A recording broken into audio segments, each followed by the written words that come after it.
होना चाहिए, वैसे होता नहीं, ये बात अलग है। दौड़ जो चालू है किस लिए चालू है? सवेरे से शाम तक हर व्यक्ति यहाँ पे दौड़ रहा है।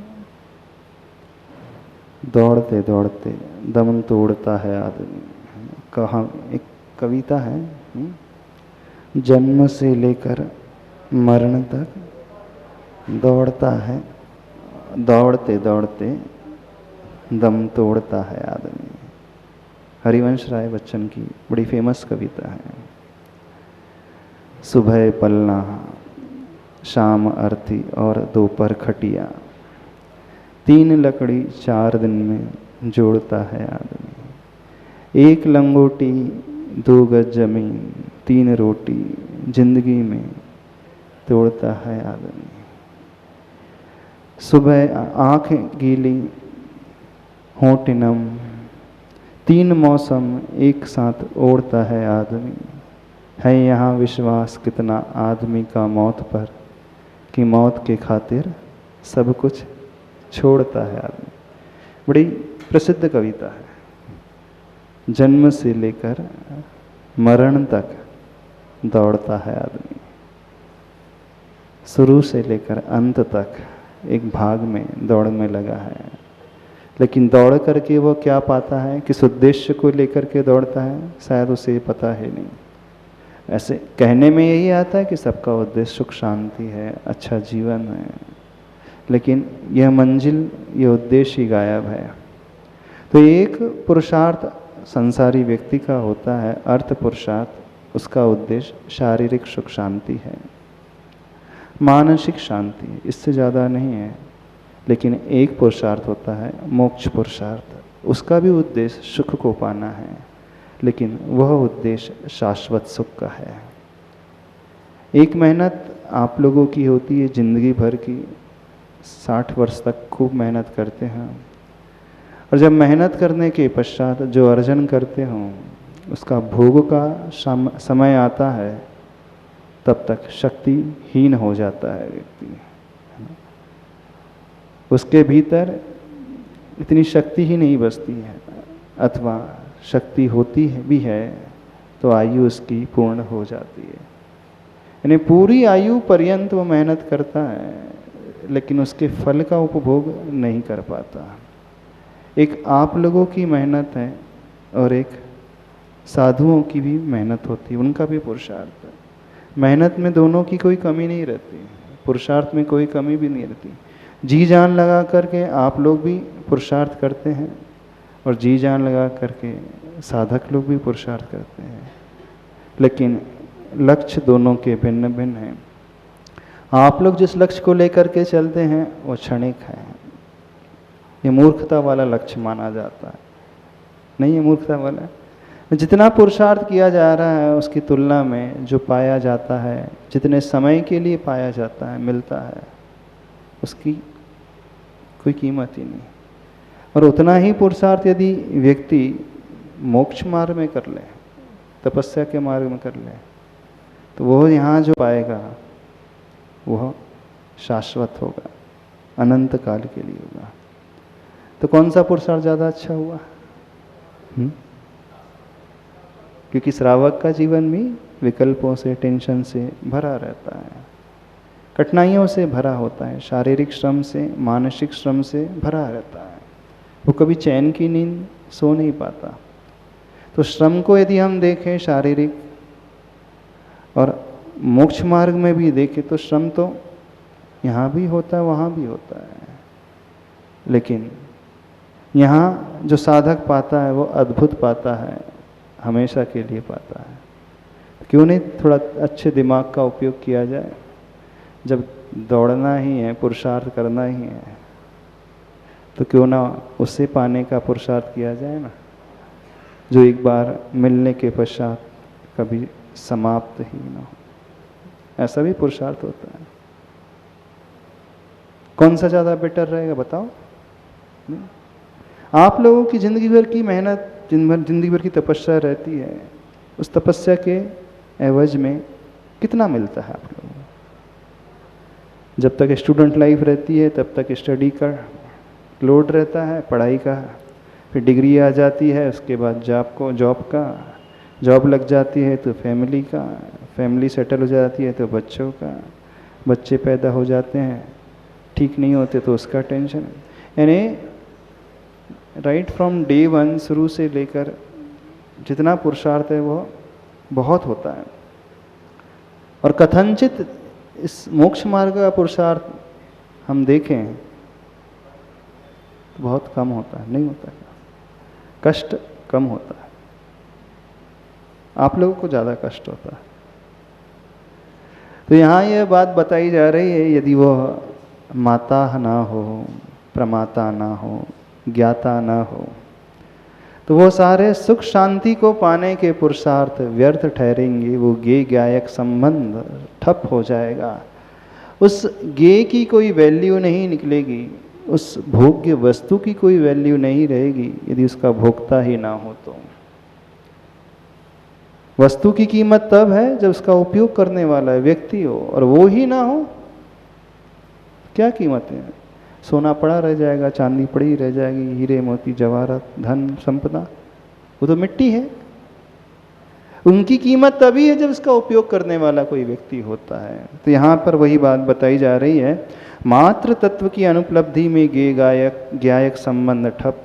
ऐसी स्थिति में तुम ही बताओ सुख शांति मुक्ति वह किसे मिलेगी? यदि आत्मा ही समाप्त हो जाएगी, द्रव्य ही समाप्त हो जाएगा, तो फिर मुक्ति किसे मिलेगी, क्यों मिलेगी और किस विधि से मिलेगी?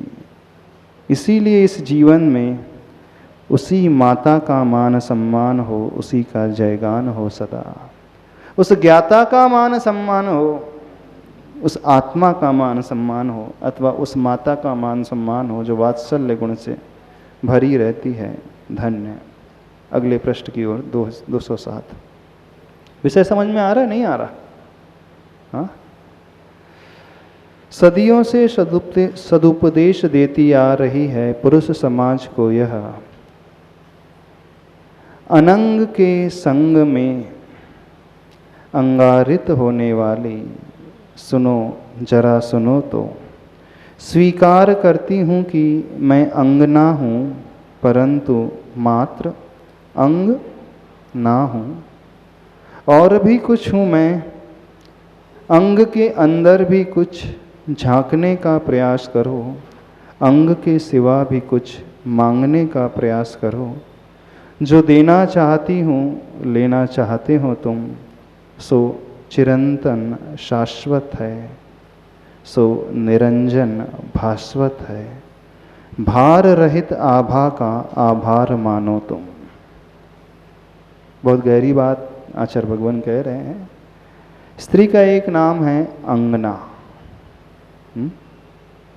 अंगना भी एक नाम होता है, और अंगना की व्याख्या आचार्य भगवान बहुत अच्छे तरीके से कर रहे हैं। क्या कहा जा रहा है?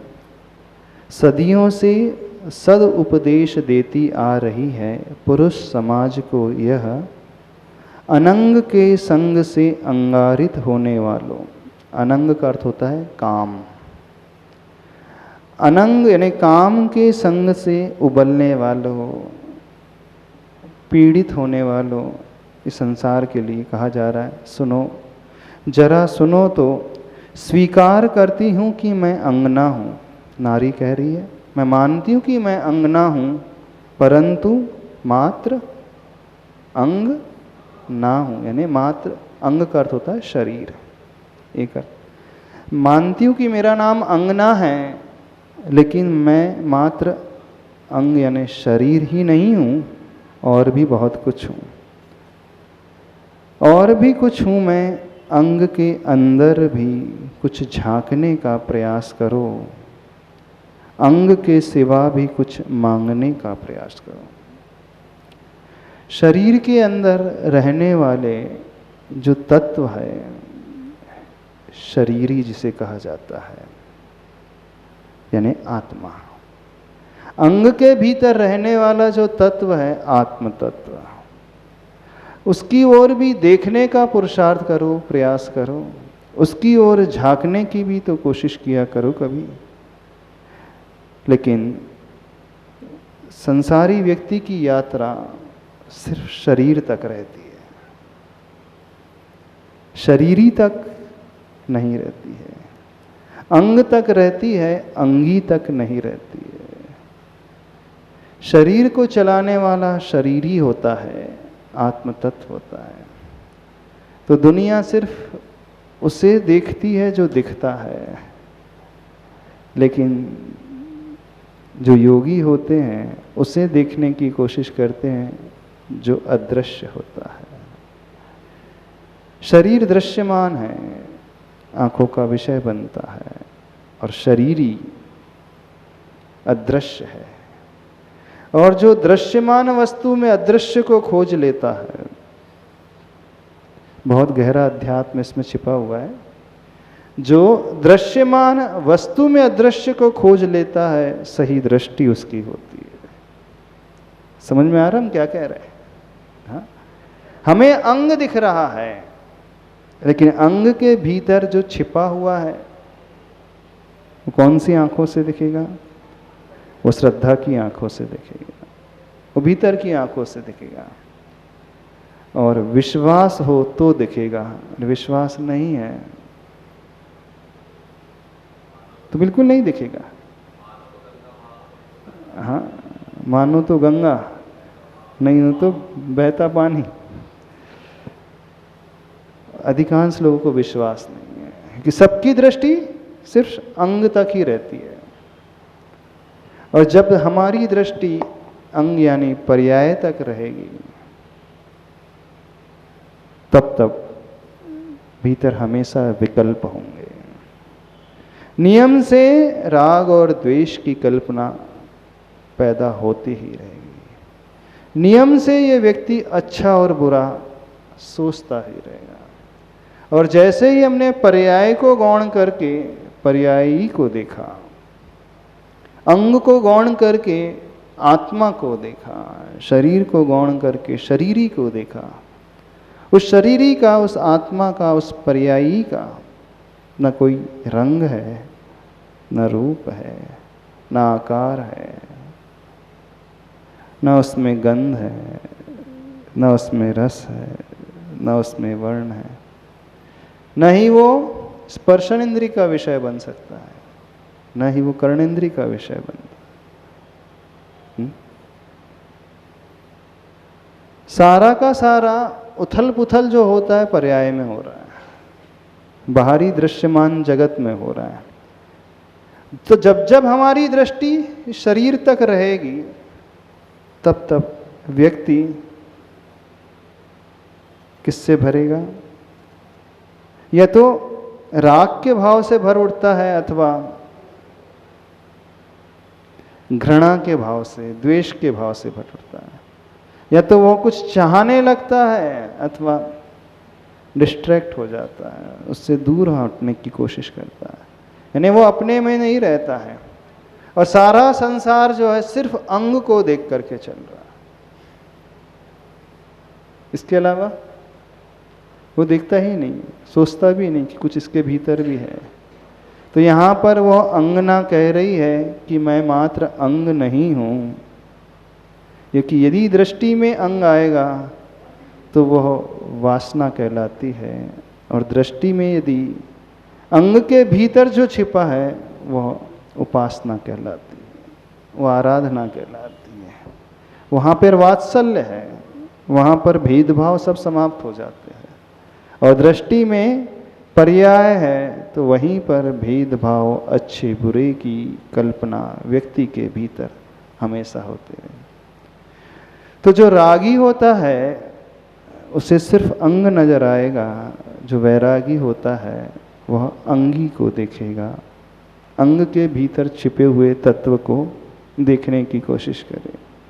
लेकिन बहुत दुर्लभ है ऐसी दृष्टि लाना, बहुत बहुत दुर्लभ। अच्छे ज्ञानी भी नहीं देख पाते, जो समझते हैं, जानते हैं, वह भी इस पैनी दृष्टि को नहीं लेकर के आ पाते हैं। तो ऐसी दृष्टि को लाने के लिए तीव्र वैराग्य चाहिए, अन्यथा वह संभव नहीं है। तो आचार्य भगवान एक शिक्षा उपदेश दे रहे हैं सबके लिए, संसार के लिए, कि अंग के अंदर भी कुछ झांकने का प्रयास करो और अंग के सिवा भी कुछ मांगने का प्रयास करो। आत्मा को भी तो चाहो कभी। कितने लोग आत्मा को चाहते हैं? और आत्मा ना कभी स्त्री रूप होती है ना पुरुष रूप होती है। आत्मा ना मनुष्य रूप होती है ना पशु रूप होती है। आत्मा ना उस 4 पैर वाले जीव रूप होती है, ना वो 3 इंद्रिय वाली रूप होती है, चाहे वो चींटी की हो, मच्छर की हो, गाय की हो, बकरी की हो, पुरुष की हो, स्त्री की हो। उसमें कोई भेद नहीं होता। भेद सिर्फ पर्याय में है। माइक से बोलना। हाँ, भेद सिर्फ पर्याय में है। अब ऐसी दृष्टि लाना बहुत ऊंची चीज है। कई बार हमें लगता है आचार्य भगवान ने इतना गहरा लिखा है, ये सब संसारी लोगों के लायक है भी नहीं। ऐसी है ना, इतना गहरा अध्यात्म आचार्य भगवान ने परोसा है। नमस्ते महाराज। हाँ, जब तक जानेंगे ही नहीं कि आत्मा है क्या, तो उससे लगाव पैदा होना तो बहुत दूर है। जानेंगे नहीं, आत्मा ज्ञान का विषय कभी नहीं बन सकती। आत्मा हमेशा श्रद्धा का विषय बनेगी, विश्वास का विषय बनेगी। तो पहले विश्वास को हम करना सीखें। जो इस शरीर को चला रहा है, अच्छा कौन है जो हमारी आंखों के भीतर से झांकता है? कभी ये सोचने की कोशिश की है ना? कौन है जो आप सब इस शब्दों को सुनता है? कौन है जो उस स्वाद को ग्रहण करता है? कौन है जो छूता है? कौन है जो सुनता है? कौन है जो कुछ निर्णय कर रहा है, कुछ प्रेरित करता है हमें चलने के लिए? अच्छा, आपको आंख खोलने के लिए कौन कह रहा है? कभी सोचा आपने? कैसी खुल जाती हैं आंखें? मुस्कुराने के लिए कौन कहता है आपको?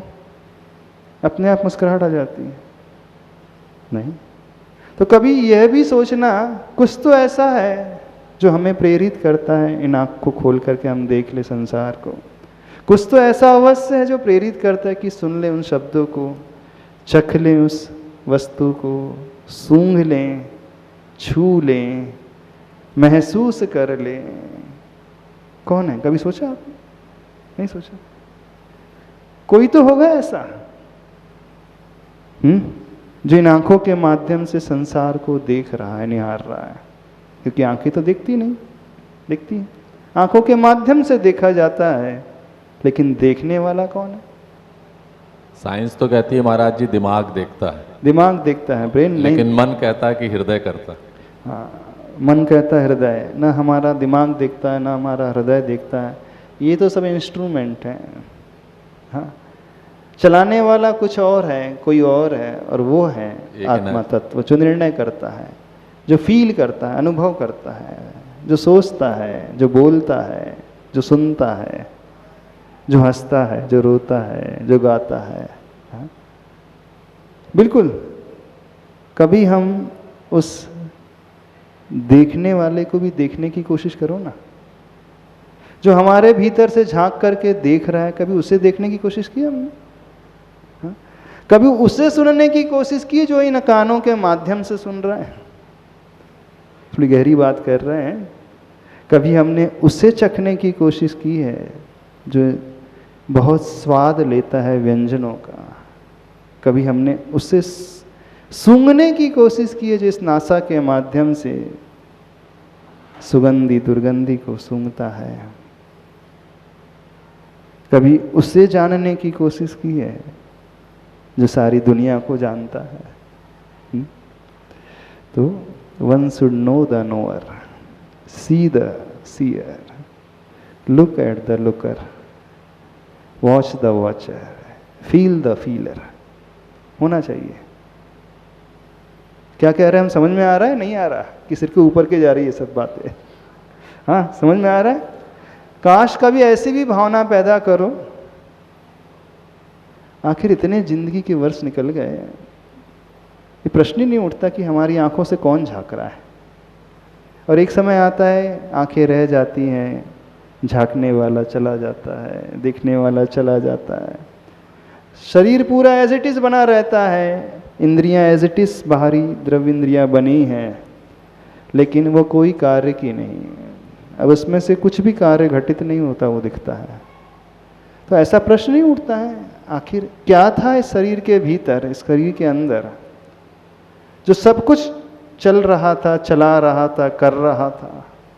तो आचार्य भगवान कह रहे हैं इस अंगना के माध्यम से कि मैं मात्र अंग नहीं हूं, कुछ और भी हूं, उसे देखने का प्रयास करो। हाँ, क्या कह रहे हैं? साइंस भी कहती है महाराज जी, और प्रैक्टिकल भी किए गए हैं कि there is some source of energy inside which is, हाँ, there is some source of energy inside. After the death कभी बॉडी को हाँ, साइंस उसे सोर्स ऑफ एनर्जी मानती है, एनर्जी ऊर्जा का नाम दे लेती है। और प्रैक्टिकल भी करके देखा कि कोई मरणासन व्यक्ति को किसी कांच के केज में रखा गया, हाँ, और जब उसके प्राण निकले तो क्रैक आया। क्रैक आया, अच्छा, और वेट रिड्यूस हो गया 21 ग्राम। तो ये डिसाइड हुआ कि आत्मा का वजन जो होता है 21 ग्राम होता है, ऐसे कंक्लूजन निकला। ऐसा आर्टिकल हमने भी पढ़ा था। हाँ, किसे देखना है? अच्छा, आत्म तत्व को देखे कैसे? दिखेगा बिल्कुल नहीं, हम भी कह रहे हैं, क्योंकि दिखेगा तो वो जो जड़ होता है, जिसमें स्पर्श रस गंध वर्ण होता है, वो दिखता है, उसे छुआ जा सकता है, उसे सूंघा जा सकता है, उसे देखा जा सकता है।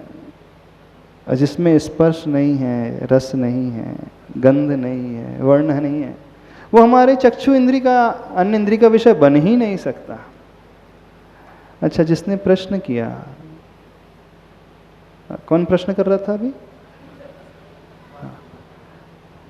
हाँ, प्रश्न कौन कर रहा था? हाँ, पूछना। हमारे आत्म तत्व ने ये प्रश्न किया हमारे मुख के माध्यम से। हाँ, मतलब ये प्रश्न किया, वो कौन है जो प्रश्न कर रहा है? अंदर बैठा हुआ आत्म तत्व। बस जब हम यह विश्वास से कह सकते हैं कि हमारा शरीर तो प्रश्न नहीं कर रहा है, प्रश्न करने वाला कुछ है, अंदर है, बस वो ही हम हैं।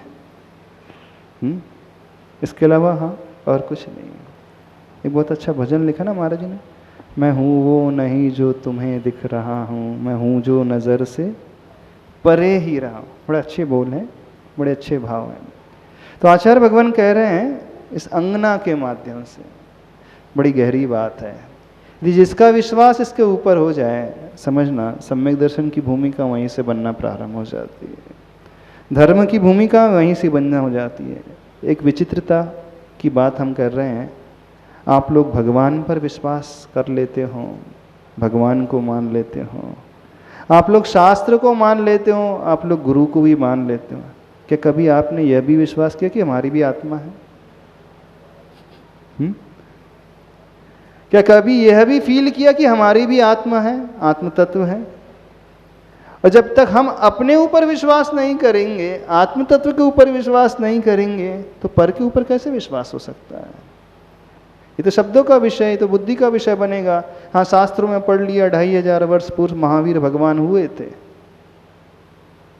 इतना ही ज्ञान है, इससे ज़्यादा कुछ नहीं है।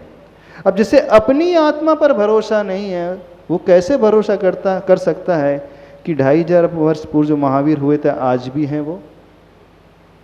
उसका भरोसा ही नहीं है, उसकी श्रद्धा ही नहीं है। हाँ, बुद्धि में बस आ गया, इससे ज़्यादा कुछ नहीं है। तो भगवान पर विश्वास बाद में करना, पहले अपनी आत्मा पर विश्वास करना सीखो कि हम थे, हम हैं और हम रहेंगे। मैं था, मैं हूं और मैं रहूंगा।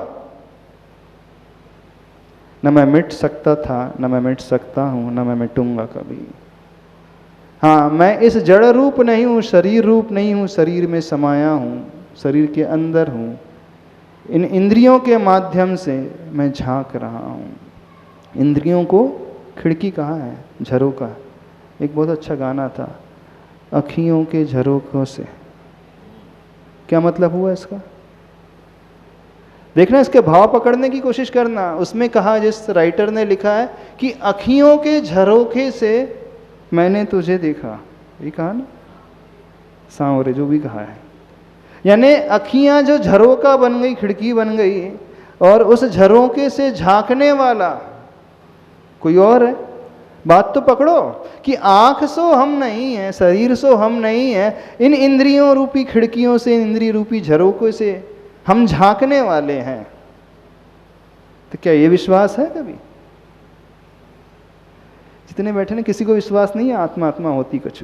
बिल्कुल सत्य कह रहे हैं, सब सुना अकेले, विश्वास किसी को नहीं है। विश्वास है? सोचना पड़ेगा विश्वास है कि नहीं, पता नहीं है भी कि नहीं। क्यों डॉक्टर साहब? जी के महाराज जी, ऐसे ही किसी सभा में एक क्वेश्चन आया हाँ। कि सब लोग लिखें आपका परिचय क्या है। हाँ, तो सारे लोगों ने अपना अपना परिचय लिया, मैं फला हूँ, ये हूँ, वो हूँ। किसी ने भी ये नहीं लिखा कि मैं शुद्ध आत्मा हूँ। अच्छा, हाँ, शुद्ध आत्मा हूँ। वैसे शुद्ध आत्मा हमें है नहीं, अपन अब सब अशुद्ध आत्मा है। हाँ, एटलीस्ट हम आत्मा है, हमारी आत्मा है, शरीर के भीतर है, ये तो विश्वास करो पहले। इसके बिना ये सब व्यर्थ है, भगवान भी पूजना व्यर्थ है। तो आप भगवान पर विश्वास कर कैसे सकते हो? हमें तो ये बताओ। जो ये नहीं स्वीकार कर सकता कि मेरी आत्मा थी कल, मेरी आत्मा आज है, मेरी आत्मा कल भी रहेगी, तो वो भगवान की आत्मा 2500 वर्ष पूर्व थी और आज भी है, कैसे विश्वास करेगा वो? भगवान महावीर हुए तो और आज भी वह सिद्धालय में विराजमान है। ये तो सब ज्ञान का विषय बना, बुद्धि का विषय बना, इससे कुछ नहीं होता। क्या कह रहे हैं आचार्य भगवान? तो मैं सिर्फ अंग नहीं हूं, कुछ और भी हूं। अंग के अंदर भी कुछ झांकने का प्रयास करो, अंग के सिवा भी कुछ मांगने का प्रयास करो। और जिसकी गहरी श्रद्धा हो जाएगी अजर अमर आत्मा पर, वह अंग को गौण करके अंगी की ओर दृष्टि लाएगा। यानी वह आत्मा की सुध-बुध लेना शुरू कर देगा, आत्मा की केयर करना शुरू कर देगा, आत्मा को चाहेगा वो, फिर शरीर को गौण कर देगा, क्योंकि शरीर तो नश्वर है, जड़ है, छूटने वाला है, सड़ने वाला है, गलने वाला है। और जो छूटने वाला है उसको क्या पकड़ना? हाँ? बर्फ को पकड़ करके रखो, कब तक रहेगा वो बर्फ हाथ में? बर्फ की डली पकड़ करके रहो, कब तक रहेगी? ऐसा करो, आप तो बर्फ पकड़ करके रखे रहो। नहीं, ये बर्फ है, हम इसे छोड़ना नहीं चाहते। कोई भी अपने हाथ में बर्फ को नहीं रखता है, क्यों? क्योंकि ये गल जाने वाला है। ठीक है, शरीर ही ऐसे। अब जो इसके भीतर है वो जो गलने वाला नहीं है, क्या उस ओर दृष्टि गई? नहीं गई। तो उस ओर दृष्टि लाने की बात हम लाए आचार्य भगवान ने। तो अंग के सिवा भी कुछ मांगने का प्रयास करो, जो देना चाहती हूँ लेना चाहते हो तुम, सो चिरंतन शाश्वत है, सो निरंजन भास्वत है, भार रहित आभा का आभार मानो तुम। यानी वह आत्म तत्व चिरंतन शाश्वत है, यानी हमेशा रहने वाला है। वह निरंजन, अंजन से, मल से रहित भास्वत है, यानी प्रकाशमान है। भार रहित, उसका कोई भार नहीं, कोई वजन नहीं, क्योंकि भार तो जड़ का होता है। भार रहित आभा का आभार मानो तुम, उसको थैंक्स कहो। यहाँ तक अंगना का विषय, या यूँ कहें यहाँ तक स्त्री का, नारी का वर्णन अब पूरा हो गया। याद है क्यों ये सब वर्णन चल रहा है? किसको समझाने के लिए चल रहा है? कि सब भूल गए? तो उस विषय को खोल देते हैं। जो 3 बदलियाँ की आई थी, समुद्र से उठ कर के आई थी, क्यों आई थी? उस कुंभकार के परिसर में बरसने के लिए, उस धरती के वैभव को पुनः लूटने के लिए। जो समुद्र का साथ दे रही थी, अब प्रभाकर ने उसे बहुत अच्छे से समझाया। ये उपदेश कौन दे रहा था? सूर्य उपदेश दे रहा था। वैसे उपदेश तो आचार्य भगवान दे रहे हैं, पर इस मूर्ख माटी महाकाव्य में सूर्य के माध्यम से आचार्य भगवान कहलवा रहे हैं। तो जब इतना उपदेश हो गया तो उन बदलियों पर क्या प्रभाव पड़ा? क्योंकि बदलियां स्त्री जाति की थी ना, और स्त्री जाति कि होकर के वह ऐसा क्रूर व्यवहार कर रही हैं, छल का व्यवहार करने को तत्पर हो गई हैं, तो सूर्य से रहा नहीं गया और उसने बहुत अच्छे से उपदेश दिया। तब इसके बाद क्या अंतर पड़ा उनके जीवन पर, उनके स्वभाव पर, तो आगे बता रहे हैं। प्रभाकर का प्रवचन वह हृदय में जा छू गया, छू मंतर हो गया भाव का वैपरीत्य, वाद विवाद की बात भुला दी गई, चंद पलों के बाद ही संवाद की बात भी भुला दी गई, बाहर के अनुरूप बदलाहट भीतर भी तीनों बदली ये बदली। प्रभाकर का सूर्य का प्रवचन वो हृदय में जा पहुंचा। आप लोगों के हृदय में आया कि नहीं आया? नहीं आया, किसी के हृदय में नहीं आया। हाँ, उन बदलियों के हृदय में तो आ गया, लेकिन आप लोगों के हृदय में तो नहीं आया। आचार्य भगवान कितनी मेहनत कर रहे हैं, फिर भी कोई असर ही नहीं पड़ता। सब चिकने खड़े हैं, उल्टे खड़े हैं, कोई फर्क नहीं पड़ता। कितना भी दो, कितना भी सुनाओ, रहेंगे वो कोरे के कह रहे, है ना। सब बहा देते हैं, छोड़ देते हैं, अपने पास कुछ रखते ही नहीं। रखते हैं कोई? अंदर जाता है कुछ? अब अंदर तो तब जाएगा जब सीधा खड़ा होगा। उल्टा खड़ा होगा तो कहाँ से जाएगा? हाँ, उल्टे खड़े में कहीं भी प्रवेश नहीं कर सकता है। प्रवेश करने के लिए घड़ा सीधा चाहिए, कुंभ सीधा चाहिए, तो वो भीतर प्रवेश करेगा। तो प्रभाकर का प्रवचन वह हृदय में जा छुआ, छू मंतर हो गया भाव का वैपरीत्य। जो उन बदलियों के मन में दुर्भाव था, कष्ट देने का भाव था, बरसने का भाव था, बदला लेने का भाव था, वह गायब हो गया। छू मंत्र। वाद विवाद की बात भुला दी गई। क्या वाद विवाद करना? चंद पलों के बाद ही संवाद की बात भी सुला दी गई। कुछ देर के बाद अब क्या संवाद करना, जब विषय स्पष्ट हो जाता है, समझ में आ जाता है। पहले व्यक्ति का वाद विवाद का जो भाव होता है वो हटता है, फिर बाद में अब क्या बोलना, किससे बोलना? हाँ? तथा केन ब्रवीम्यहम्। आचार्य भगवान एक बहुत अच्छा श्लोक बोलते हैं, यन्मया दृश्यते रूपम तन्न जानाति सर्वथा, जानन न दृश्यते रूपम तथा केन ब्रवीम्यहम्। अर्थात जो मुझे दिखलाई देता है संसार में, वह कुछ जानता नहीं, और जो जानता है वो दिखलाई देता नहीं। सो किससे हम बोले? इस कारण हम शांत रहते हैं। जो भी दिख रहा है वो जड़ है, पुद्गल है। शरीर दिख रहा है वो जड़ है, वो कुछ नहीं जानता, और जो जानता है वो दिखता नहीं। जो जानने वाला आत्म तत्व है, ज्ञाता है, ज्ञान दर्शन सहित है, वो दिखता नहीं है। तो फिर जब वो दिख ही नहीं रहा है, तथा केन ब्रवीम्यहम्, फिर हम किससे बातचीत करें? इस कारण इस सोच को लेकर के फिर योगी लोग एकदम मौन होकर के अपने ध्यान में उतर जाते हैं। हाँ, ष्टोपदेश ग्रंथ में श्लोक आता है, अथवा समाधि तंत्र में आता होगा, ध्यान नहीं आ रहा। तो ऐसा चिंतन जिसका आ जाए तो उसके समस्त विकल्प शांत हो जाते हैं, निर्विकल्प आनंद से भर उठता है। सारे वैर की भावना दूर हो जाती है, वाद विवाद की भावना, बदले की भावना, छल की भावना, राग की भी भावना भी शांत हो जाती है। कभी गुड्डे गुड़ियों से राग होता आपको? मिट्टी के जो गुड्डे गुड़ी है, कठपुतली वाले गुड्डे गुड़ियों से राग होता है? उनके भी हाथ पैर चलते हैं। क्यों? कठपुतली का खेल देखा? कठपुतलियाँ जो होती हैं वो भी नाचती हैं, हाथ पैर उनके चलते हैं। क्यों नहीं राग होता? हाथ पैर तो उनके भी चल रहे। क्यों? हाथ पैर उनके भी चल रहे, नृत्य वो भी कर रही हैं। वो कठपुतली, किस किसने देखा कठपुतली का खेल? बहुत सारे लोगों ने, नहीं तो टीवी में तो देखा ही होगा, मूवी में देखा होगा। हाँ, देखा है ना? तो वो सारी की सारी कठपुतलियाँ जो नृत्य कर रही हैं, उनसे राग क्यों नहीं होता?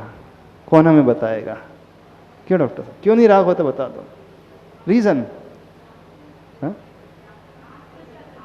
हाथ पैर चल रहे हैं ना, उनके भी नृत्य हो रहा है, राग क्यों नहीं हो रहा है? हाँ, क्योंकि वो जीवित नहीं है। जीवित नहीं है, जड़ है ना, जड़ है, प्लास्टिक जड़। मिट्टी की है। अच्छा, अब ये जिनके हाथ पैर चल रहे हैं इनसे राग क्यों हो जाता है?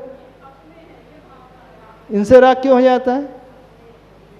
कि ये भी तो जड़ है, ये भी तो पुद्गल है। ये जो दिख रहा है ये सब पुद्गल है, और जो जानता है वो दिखता है नहीं, और जो दिखता है वो जानता नहीं है। तो जो योगी लोग होते फिर तथा केन ब्रवीमि, हम किससे बात करें ना किससे राग करें, छोड़ो छाड़ो सब दुनिया में। बिल्कुल ये सूत्र है, अध्यात्म का सूत्र है, आचार्य पूज्य पाद समझ नहीं। तो आचार्य भगवान इस श्लोक को हमेशा दोहराते हैं, गुरुदेव का बहुत प्रिय श्लोक है ये। प्रत्येक सामायिक के पश्चात, सामायिक के पहले इस श्लोक का वो चिंतन करते हैं। जब जब भीतर विकल्प पैदा होने लगे, चलो हम योगियों की बात नहीं कर रहे, साधुओं की बात नहीं कर रहे, सामान्य श्रावकों की बात कर रहे हैं। जब जब मन में ऐसे विकल्प के भाव, राग द्वेष के भाव, कषाय के भाव पैदा होने लगे, ईर्ष्या के भाव पैदा होने लगे, छल के भाव पैदा होने लगे, तो बहुत अच्छा ये सूत्र है व्यक्ति को निर्विकल्प बनाने का। यानी उसकी सारी कषाय की परिणति अपने आप शांत हो जाती है, वो एकदम निर्विकल्प हो जाता है। तो यही बात है, वाद विवाद की बात बुला दी गई, और चंद पलों के बाद ही संवाद की बात भी सुला दी गई। फिर किससे संवाद करना, किससे मिलना, किससे राग, किससे दो, निर्विकल्प आनंद में अपने में रहता है व्यक्ति। समझ में आ रहा है? ने जीवन में आनंद को उत्पन्न करने का स्रोत कैसे होता है, कैसे प्राप्त होता है, विकल्पों को शांत करने का तरीका, निर्विकल्प होने का तरीका, इसी के माध्यम से होता है। और इसी बलबूते पर कठिन से कठिन उपसर्ग भी वे ऋषि मुनि झेल जाते हैं।